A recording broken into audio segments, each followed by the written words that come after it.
Stéphane Guillon et Didier Porte ont récemment été évincés de France Inter par le président Jean Lucas, qui souhaitait, selon lui, assainir son antenne. Selon Emeline, une auditrice fidèle de France Inter, elle va se sentir perdue puisqu'elle n'aura plus sa dose quotidienne d'humour subversif pour affronter les cons, les machos, les injustices, les fachos, les racistes, les intégristes et les politiquement corrects de notre société. Alors est-ce qu'on doit regretter Guillon Alain Soral? Déjà, je réponds à cette jeune fille, là, si elle veut voir tout ce que, si elle veut revoir tout ce qu'elle a peur de ne pas voir, elle a qu'à aller au théâtre de la Main d'Or voir Dieudonné. Parce que tout de suite, on pense à ça. Qu'est-ce que c'est que Guillon et Porte à côté de Dieudonné, quoi. Surtout quand on sait que Guillon avait défendu longtemps Dieudonné et qu'il a retourné sa veste intégralement, pour des raisons de confort, et que Porte est vraiment l'exemple parfait du petit gauchiste libertaire qui sait très bien... Enfin, le pire, c'est qu'il ne s'arrête même pas là, il doit s'arrêter comme Guillon qui le fait en connaissance de cause, à mon avis. C'est que l'autre, c'est l'abruti gauchiste qui se prend pour un homme libre et subversif, alors que c'est vraiment... Ça fait 30 ans qu'il fait du catéchisme, quoi, je veux dire. Et là, il est tout vexé d'être viré. Et là, on peut avoir une réflexion de fond sur à quoi sert un comique en période de crise. Un comique en période de crise, d'ailleurs, il faut bien voir que plus la crise est montée en France, plus il y a eu de comiques. Hein. Et les trois quarts des comiques servent à quoi, finalement? À rendre tout dérisoire, à faire croire qu'il y a de l'opposition, à faire croire qu'il y a de la critique, alors qu'ils ne parlent jamais des sujets qui fâchent réellement. Donc en fait, ce sont des collabos. Je l'ai écrit il y a très longtemps, quand je travaillais à 20 ans, c'est dans l'abécédaire de la bêtise ambiante, réfléchissant à quoi servent les comiques. Les comiques sont des agents du système, hein. Ce sont des collabos, ce sont des antidépresseurs, on va dire, ce sont absolument pas des subversifs, pour moi c'est l'inverse. Hein. Et quand ils essayent réellement qu'ils ont compris ça, parce que le rôle qu'on leur faisait jouer, et qu'ils essayent réellement de jouer leur rôle de subversif, c'est Dieudonné, là ils se font flinguer, non seulement par le système, mais par tous les comiques, y compris Porte et Guillon, parce que quand on a dit à Porte à la télé, mais est-ce que vous n'allez pas soutenir Dieudonné maintenant, il a dit, il n'en est pas question, on a tous notre sacré en nous, c'est-à-dire j'ai des limites, je veux dire, il a des limites, petit bonhomme. Ben oui, alors Jean Lucas, il a des limites aussi. Et puis Philippe Val, il a des limites. Alors comme on a tous nos limites, et ben ses limites n'étaient pas celles de Philippe Val, donc il ferme sa gueule. Ce qui est insupportable, c'est qu'il demande d'être sauvé au nom de la liberté. Mais finalement, sa liberté s'arrête exactement là où est son petit confort. C'est-à-dire que Val, c'est pas bien, Porte, c'est bien, puis Dieudonné, c'est pas bien non plus. Donc finalement, voilà. Donc ces mecs-là n'ont jamais été très drôles, ils n'ont jamais été subversifs. Moi, ils me font chier depuis très longtemps. Et je suis très content qu'ils soient virés, parce qu'en plus, ça montre bien que de toute façon, la pression monte aujourd'hui, et que pour sauver sa peau quand on est comique, il ne suffisait pas de cracher sur Dieudonné, il faut aussi lécher le cul à Sarkozy, et pas qu'à Sarkozy, aussi à Strauss-Kahn s'il arrive, et ne parler que des sujets autorisés. Donc finalement, c'est très bien qu'ils soient virés, c'est bien fait pour leur gueule, et moi je veux finalement que France Inter ressemble à ce qu'est la France, quoi. C'est-à-dire finalement une dictature de consommation. C'est ça dans quoi on est aujourd'hui. Une société libérale sécuritaire. Ils étaient là pour le cacher, ils étaient bien payés pour le cacher, qui dégagent, et qu'avec la radicalisation de la crise, ces amortisseurs à crise s'en aillent pour qu'on soit face à la crise réelle. Comme pour l'équipe de France de football, qu'on soit face à la France et qu'on ne se cache pas derrière l'équipe de France de football, qu'on ne se cache pas derrière l'humour discutable de Porte ou de Guillon, qu'on soit face à la réalité, à la crise, etc. En ce moment, en France, on parle beaucoup de l'affaire Woerth. Quelle est votre opinion, analyse sur cette situation de crise? Déjà, au départ, c'est quoi? C'est une affaire entre la fille de Madame Bettencourt qui attaque, non pas sa mère, mais un monsieur à qui sa mère leur a donné beaucoup d'argent. Donc c'est comme ça que ça commence. Et du coup, on sort les drames de famille, hein, on commence à sortir le linge sale qui normalement doit se laver en famille, et il y a les dégâts collatéraux, ça n'arrête pas là, c'est une histoire d'argent, de lien entre le monde des affaires et le monde de la politique. Il ne faut pas se mentir. De tout temps, les politiques, et notamment les politiques de droite évidemment, sont au service du capital. Madame Bettencourt est la femme la plus riche de France, et c'est Madame L'Oréal. L'Oréal, c'est une énorme multinationale. Il y a toujours eu des liens entre le politique et le milieu des affaires, et la droite a toujours été financée par le milieu des affaires. Donc là, sortent des petites affaires assez dérisoires, parce que les sommes sont assez minuscules en réalité, et malgré les lois sur la transparence, le financement des partis politiques, etc., on sait très bien, ça a grincé un peu à l'époque de Chirac, mais ça a toujours été le problème, que les politiques, de toute façon, sont de manière plus ou moins discrète, payés, stipendiés, par la droite patronale pour faire le jeu de la droite patronale, et l'UMP d'autant plus, puisque c'est le mouvement de la droite patronale. Donc de savoir qu'il y a de l'argent qui a circulé entre les exécutants de la droite patronale et la droite patronale, c'est une évidence. Bon bah là ça sort un peu. Ce qui est étrange, c'est que c'est les gens qui, notamment le PS, qui fait semblant, qui a eu un nombre d'affaires incroyables à l'époque, des bureaux d'études et des affaires Urba ou je sais pas trop quoi, et des affaires des grandes surfaces, à l'époque où c'était les grandes enseignes et les grandes surfaces, parce que tout le problème du politique c'est de trouver de l'argent évidemment. Et bon, ça permet dans une guéguerre gauche-droite de se payer le ministre Lavorse, parce qu'effectivement il a un peu mal alors ils ont fait sauter sa femme, ils ont fait sauter 2 autres ministres à côté, ils essaient de déminer comme ils peuvent, mais il serait temps à un moment donné que nous on le fait un peu à Égalité et Concession, qu'on fasse un jour, Monsieur Asselineau pourrait le faire, une vraie conférence sur les liens entre l'argent et la politique, et de toute façon la politique, ça fonctionne avec l'argent du patronat, qui est en fait très souvent de l'argent occulte, entre guillemets, voilà, mais que c'est la logique même. Un politique, c'est souvent un aventurier et un idéologue et un démagogue qui veut faire carrière et qui se met au service d'une cause qui est soit celle du patronat ou soit celle de la Révolution, mais c'est devenu très rare, et qui a besoin d'argent pour fonctionner parce qu'il ne travaille pas et qu'il a de gros frais et de gros besoins, parce qu'une campagne ça coûte cher. J'avais parlé notamment d'où venait l'argent du NPA quand il avait les moyens de présenter 5 candidats à 300 000 € aux européennes. Vous pouvez vous poser ces questions partout. Voilà, quand un mouvement politique fonctionne à des bureaux, des permanents, etc., se lance dans des campagnes politiques, etc., des affiches, du collage, d'où vient le pognon. Alors on a très souvent emmerdé le Front National, parce qu'il était dans le collimateur de la bande des 4, pour montrer du doigt les toutes petites sommes qui pouvaient circuler vaguement au Front National, mais on sait, les médias, parce qu'il y a un consensus général, voilà, les médias, du patronat et du politique, tout ça c'est la même boutique, hein. L'argent qui commande aux médias et qui commande aux politiques. Donc il y a une espèce de consensus avec le Canard enchaîné qui est du Guillon et du Porte, c'est la même chose. Si le Canard enchaîné avait sorti des affaires sérieuses, il y a longtemps qu'il aurait été interdit ou qu'il aurait été disparu. Donc on sort des petites affaires, des petits machins, c'est des petits dégâts collatéraux, et là ben, effectivement l'affaire Vorse qui devient une affaire d'État, c'est au départ une question de linge sale entre la fille et sa mère Bettencourt, et voilà, il y a eu des petites écoutes, des petits machins, et on découvre des petites enveloppes, mais tout ça c'est minuscule. C'est rien à côté des rétrocommissions sur des ventes d'armes, sur des emprunts d'État, etc. Enfin, des affaires comme ça, on pourrait parler d'affaires sérieuses, où beaucoup d'argent a circulé qui est allé aux politiques, notamment à l'époque où il fallait éteindre les incendies des puits de pétrole que Saddam Hussein avait enflammés au Koweït. Il y a une énorme histoire derrière, vous pouvez vous intéresser sur Internet, où là des sommes colossales ont circulé, mais dont le commun des mortels n'a même pas idée des échelles d'argent. C'est comme sur les rétrocommissions, sur les ventes d'armes, quand on vend des frégates ou des trucs comme ça, c'est des sommes gigantesques, et c'est pas pour rien qu'il y a des comptes au Luxembourg, des machins, des systèmes de blanchiment, etc. Et il y a des hommes politiques à des moments qui touchent des martingales et qui se font des énormes trésors de guerre. C'est pas pour rien si la phase qui a permis à Chirac d'aller à la présidentielle est passée par la ville de Paris, la mairie de Paris, qui était là aussi, quand il y a des chantiers partout, qu'il y a des appels d'offres plus ou moins respectés ou pas, il y a des rétrocommissions. Quand on est maire d'une grande ville comme ça pendant des années, on se fait un énorme trésor de guerre. Donc là, je ne vais pas montrer du doigt le maire actuel, mais il est évident que si un jour on découvre que le maire actuel s'est fait un gros trésor de guerre, c'est la politique même, tout ça, quoi. Et ce qui est dérisoire, c'est les petites sommes. Quand on parle de logement, on ose montrer du doigt qu'un type a 2 logements de fonction. C'est des trucs, mais c'est dérisoire, c'est minuscule. Ou des enveloppes de 15 000 €, des fois même 150 000 € pour un parti. C'est de la gnognotte, hein. C'est pas ça l'argent de la politique. Et je pense que tout ça, d'ailleurs, le Canard enchaîné, c'est ça. C'est sortir des affaires minuscules pour cacher l'énormité de la connivence, du médiatique, du politique et du financier.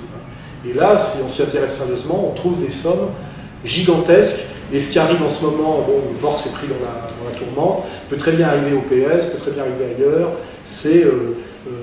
Il faut s'appeler Porte ou Guillon pour se servir de ça et monter sur ses ergots pour faire croire qu'on est un subversif et qu'on défend la République et qu'on prend des risques avec le pouvoir. Prendre des risques avec le pouvoir et dire la vérité, c'est ce que fait Dieudonné, c'est ce que je fais moi. C'est déjà pour moi même pas ce que fait Michel Collomb parce que c'est pas assez. Voilà, tout le reste, c'est du théâtre. Madame Boutin nous a dit de craindre la montée du Front National face à cette disqualification du journalisme face à la politique, puisqu'en ce moment Bah, tant mieux, oui, mais ça veut dire quoi ça? Ils ont peur finalement que ce soit les populistes qui bénéficient de tout ça. C'est la seule réponse qu'ils ont à donner en fait. Ouais, c'est attention, tout ça pourrait aider à amener la révolution. Bah, tant mieux, oui. Mais ce qui est triste, c'est que la pauvre Madame Boutin, pareil, elle a dû s'asseoir sur ses 9500 € par mois. Elle s'est déshonorée, elle s'est humiliée, elle a servi de bouc émissaire et de comment dirais-je, d'alibi pour une catholique, c'est un peu triste. Tout ça, c'est payé en fin de course 9500 € par mois, c'est très peu, c'est pas grand-chose. Et elle est obligée d'y renoncer parce que quelqu'un, un journaliste, a vaguement montré du doigt. C'est triste tout ça. Moi, je pense que Madame Boutin, il faut lui laisser ses 9500 € par mois. C'est pas grand-chose. Elle les a bien gagnés, quelque part.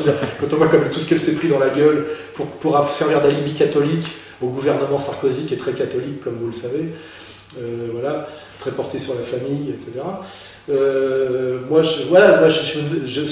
n'y a que Porte pour montrer du doigt les 9500 ou Guillon pour montrer du doigt les 9500 € de Madame Boutin et penser qu'il fait acte de subversion et de républicanisme. Donc, tout ça, d'ailleurs, ils doivent toucher à peu près les mêmes sommes. Tout ça, c'est du tapin à 10 000 € par mois. C'est beaucoup plus que ce que je gagne moi, hein, que ce que vous gagnez tous. Mais c'est de la merde, 10 000 € par mois. C'est de la gnognotte. Le gros pognon de la politique, des médias et du pouvoir, c'est 100 fois ça, quoi, par mois. Donc arrêtons le cirque et rendons son argent à Boutin et laissons Worth tranquille, parce que de toute façon, si c'est lui qui s'en va, il sera remplacé par un autre, dont les collusions et les connivences sont exactement les mêmes. Elles sont structurelles, hein, elles sont intrinsèques à ce qu'est la politique, comment dirais-je, démocratico-libérale en régime parlementaire. Et effectivement, montrer du doigt toute cette mascarade, en plus, comme le dirait bien Porte et Guillon, ça pourrait aider le Front National. Donc effectivement, faites bien attention, subversif de pacotille, à ne pas aider effectivement à ce qu'une vraie révolution nationale populaire puisse arriver un jour, parce que vous êtes effectivement des subversifs à 10 000 € par mois, qui de temps en temps effectivement pouvaient agacer un peu vos maîtres. Effectivement, de temps en temps vous êtes là pour les faire rire au bout de la table, puis de temps en temps ils vous jettent un verre à la gueule, parce que vous les avez un petit peu agacés. Alors là, vous partez, vous quittez la table, et vous allez vous cacher un peu dans les chiottes, mais vous pourrez revenir, vous reviendrez pour le dessert. Voilà. Alors on est au début du mois de juillet et on est encore en pleine catastrophe pétrolière qui n'en finit pas. Certains même disent qu'on cache la gravité réelle de cette catastrophe. Qu'est-ce que vous pensez de cette vision? On le dit, mais c'est une évidence, oui. Au début, on a une marée noire. Alors la marée noire, chez nous, on connaît, c'est un super tanker qui s'éventre. Mais là, c'est bien plus grave et c'est sans précédent, puisque c'est un forage ultra profond dans la mer. Et alors là, ça met en avant ce dont j'ai déjà parlé pour les initiés, qui est comment dirais-je, ce qu'on appelle le pétrole abiotique. C'est qu'on est dans une situation, je crois, où les Américains utilisent une technologie en réalité russe, qui est d'aller chercher du pétrole, qui n'est pas du pétrole fossile, puisqu'il n'y a pas, tant qu'il y aurait des dinosaures, au fond de la mer, il y a des milliers des kilomètres sous le niveau de la mer. On est sur un pétrole qui jaillit de la roche-mer, et qui est un pétrole abiotique, hein, ce que les Russes savent depuis les années 50, et ce que tous les initiés savent, ce qui veut dire qu'il n'y a pas de peak-oil, et que les enjeux qui se passent en ce moment autour de la Caspienne ne sont pas seulement pour les dernières réserves de pétrole, mais pour des raisons bien plus géopolitiques, etc. Donc là, on est face à une crise, comment dirais-je, à une catastrophe écologique et une catastrophe pétrolière qui est sans précédent, qui a plutôt à voir avec Tchernobyl, quoi, hein, l'explosion d'une centrale nucléaire. Hein, c'est-à-dire qu'on a du pétrole qui jaillit à très très haute pression du ventre de la Terre, qui peut jaillir indéfiniment, parce que ces nappes sont auto-remplissantes, comme on le sait, à des pressions énormes. Et on n'a pas les technologies pour régler le problème. Donc on bricole, et donc on a menti jusqu'à présent sur les quantités de pétrole qui sortent, sur le fait qu'il peut sortir comme ça très très longtemps, et que c'est une pollution effectivement par le pétrole qui est comparable à rien de ce qui est jamais arrivé. Puisque le forage abiotique dans la mer et sous la mer, etc., c'est des technologies avec des très très hautes pressions, etc., qu'on maîtrise très peu, et c'est comme un volcan. C'est-à-dire que humainement, c'est très difficile de mettre une valve sur un volcan en éruption. Et c'est un peu l'équivalent, je crois, au niveau des pressions, etc. Alors pour l'instant, on ment. Obama fait un numéro effectivement scandalisé. Moi, je ne suis pas complotiste, je ne pense pas que ça a été fait exprès, je ne pense pas que tout le monde savait, etc. Mais il y a eu une prise de risque énorme qui a été prise, qui est de tenter un forage en très grande profondeur dans la mer, abiotique, etc., en sachant qu'à un moment donné, quand le pétrole va sortir, c'est des pressions 100 fois supérieure aux pressions classiques du pétrole type Arabie Saoudite, du pétrole affleurant, des théories dites fossiles, et qu'il se trouve que c'est un peu comme pour Tchernobyl, c'est qu'en réalité, humainement, on n'a pas la technologie pour aller mettre un bouchon ou un robinet au fond de la mer sur un truc qui sort avec une telle pression. Et cette nappe, comme ça, peut suinter, même si on met vaguement un chapeau, qu'on essaie de pomper, de récupérer le pétrole, parce que ça risque de suinter comme ça pendant des années. Enfin, et ça, c'est ce qu'on ne nous dit pas. Et donc, la pollution est une pollution, effectivement, à l'échelle de la nouvelle, comment dirais-je, du nouveau questionnement de écologique mondiale. C'était une catastrophe qui correspond effectivement au questionnement écologique actuel. C'est-à-dire que c'est une catastrophe qui n'est absolument pas comparable à la Mococadis ou à ces choses-là. Et pour l'instant, effectivement, au niveau du journal de 20 heures, c'est comme l'armada qui arrive au large de l'Iran. On nous dit rien de tout ça dans les médias. On nous parle beaucoup du football, on nous parle beaucoup là on aura le Tour de France, du scandale de M. Vort, du problème de M. Guillon. Tout ça, c'est de la merde. Les vrais problèmes, c'est est-ce qu'il va y avoir une guerre, le G20 aussi, il n'y a pas de reprise économique, et le bricolage monétaire qui a été fait va avoir ses conséquences dévastatrices très bientôt, puisqu'il fallait qu'il y ait une relance et qu'il y ait de la croissance pour que ça ait pu avoir un sens, même si c'est à cette échelle-là de production de fausses monnaies, c'est de toute façon hors d'échelle. Mais là, en fait, les vrais sujets, ce sont ceux-là. Crise écologique sans précédent avec ce qui se passe dans le golfe du Mexique, crise financière encore aggravée avec la troisième phase de la crise qui va bientôt arriver, là, qui va être encore bien plus violente que celle des subprimes, qui est à peu près ressentie par tout le monde, puisqu'on parle même d'abandonner le dollar maintenant et de trouver une nouvelle monnaie pour le remplacer, parce que le dollar ne vaut strictement plus rien.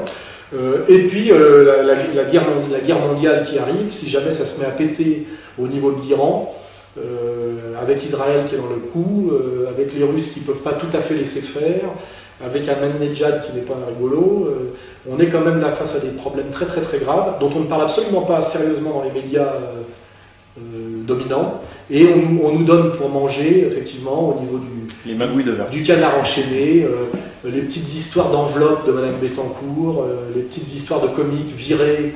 On ne sait pas qui est le plus comique, si c'est Philippe Val est plus drôle finalement que Guillon. Hein. Et ces Val me font beaucoup plus marrer que Guillon personnellement. Alors dépend, mais n'empêche que je rigole moi, quand je vois ça. Je commence à me marrer, là. France Inter commence à m'amuser. Alors voilà ce qu'on nous donne, du Guillon, du Tour de France. Non, enfin Tour de France je mets de côté. J'attaque pas le Tour de France. Enfin, la crise du football français, la crise du comique sur France Inter, et voilà, la crise des petites enveloppes. Les 9500 € de boutin, etc. Voilà.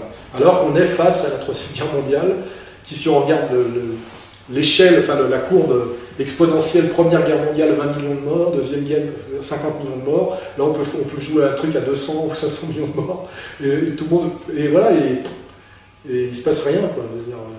Je pense que c'est ça quand même la réalité, donc il faut avoir conscience. Bah écoutez Alain Soral, merci, on se retrouve le mois prochain, vous partez peut-être en vacances? Non, je vais essayer de mettre à profit cet été pour avancer encore un peu plus sur mon bouquin, mon fameux bouquin Comprendre l'Empire, qui parle de tout ça. Je suis en train de finir le chapitre 4, là. Il faut que j'aille au bout. Il y a 7 chapitres en tout. C'est un gros boulot de synthèse, une grosse prise de risque quant au contenu. C'est pas le canard enchaîné. Et en même temps, j'essaie de m'occuper de l'association, là maintenant, un local, du journal Flash, dernier numéro ici même, là. Voilà, je ne peux pas s'y coller.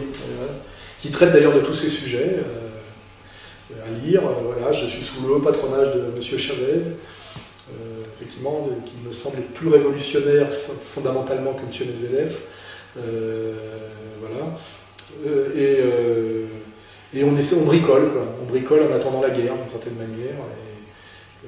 Et puis, on se dira un jour qu'on avait raison, qu'on avait prévenu, qu'on avait dit la vérité, etc. Est-ce que c'est nécessaire ? Je ne sais pas, en tout cas, on ne peut pas tellement faire plus. Voilà. Et donc je salue tous les auditeurs, parce que je vois que les vidéos sont très regardées grâce au compteur de Dailymotion. Et je vous dis, allez sur le site Égalité et Réconciliation, lisez Flash, voilà, et puis après, venez nous rejoindre si vous voulez, si vous pouvez, et essayez d'éviter les pièges terribles qui nous sont tendus, et de ne pas non plus croire au miroir des alouettes, des médias soi-disant critiques et subversifs.